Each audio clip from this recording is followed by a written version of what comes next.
A classic novel turned into a classic film, turned into a classic Broadway show, and now turned into a classic musical. When Alice Walker envisioned the coming of The Color Purple, I wonder if she knew the huge cultural significance the story would hold. When the original film was being made, it immediately shot Whoopi Goldberg, the original Celie, into a film superstar, having been her breakout role. The film received 11 Academy Award nominations, however, would not go home with any wins. Goldberg would win a Golden Globe for Best Actress in a Drama, however. This wouldn't be surprising considering the long list of nominations and awards it had garnered already. One being Alice Walker's Pulitzer Prize, which would make her the first black woman to win the award in 1983. Although the movie had been dubbed controversial by so many educational institutions in the United States, European countries have signified Alice Walker's The Color Purple as one of the most culturally important pieces of literature of the 20th century. So much so that the classic novel has been transformed into so many forms and mediums, most notably with the Broadway show starring American Idol Season 3 winner Fantasia Barrino, making her Broadway debut in the show's production in 2005. Being from North Carolina and carrying the same weight of her entire family on her financial back after being propelled into a Cold War R&B superstar, the singer later stated on several occasions that she related to Celie, the protagonist in The Color Purple, in so many ways. After walking away from the Broadway production, Barrino stated that she would never return to the character of Celie ever again due to the mental, emotional, and physical strain it had on her at the time. Many people were confused by this decision. However, this is how she explained in a recent interview with The Hollywood Reporter.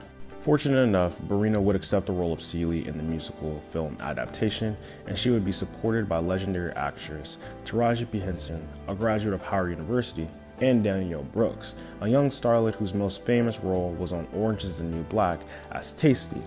And she is also a graduate of the Juilliard School and happened to reprise the role of Sophia on Broadway as well from 2015 to 2017. And now, with having some background, let's get into my honest review. First and foremost, the casting was impeccable. Every actor who had a line in the movie deserved it. The acting was incredible. From Fantasia being a first-timer at a feature film to Whoopi Goldberg making a very special cameo, the movie did a really good job of building a world for you. You really felt as if you were in the 20s, 30s, and 40s. However, in an article that discussed the development of the film, it talked about how the casting structure changed because the budget from the studio changed as well.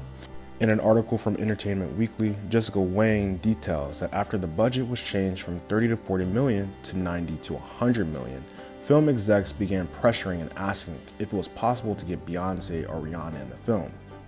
While I don't know where Rihanna would have fit in, I can completely understand the rationale behind Beyonce being in the film. The Color Purple was released on Christmas Day, and if you remember, Dreamgirls was released on Christmas Day as well in 2006.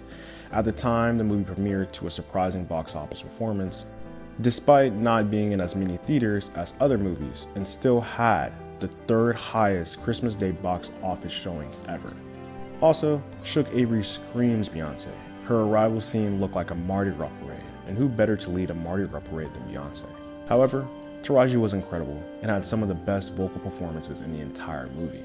So Oprah's declaration that yes, Beyonce is great, however there are other actors who were perfect for this movie was absolutely correct. The press tour for the film was impeccable as well. It comes with no surprise that this movie premiered to the second biggest Christmas Day box office showing ever, following behind the 2009 adaptation of Sherlock Holmes, because it was on every entertainment medium you could think of. Currently sitting at about 65 million worldwide, after a little more than a week since its premiere. Within a few days or by 2 weeks, it is expected to make a profit on its near 90 million production cost. With the success of the film accompanied by the success of the film's soundtrack, which called on the likes of Usher, Megan Thee Stallion, Coco Jones, and many more, the film was able to reach a new generation of listeners, some of which have never read the book, seen the original film, or seen the Broadway production. Overall, I would have to give the film an 8.4 out of 10.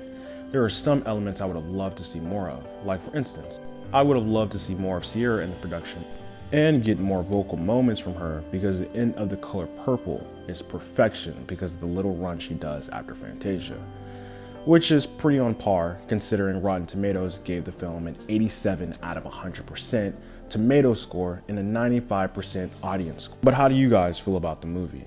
Do you feel this was the movie of the year? Do you think it could win an Oscar? Let us know your thoughts below, and don't forget to like, comment, and subscribe.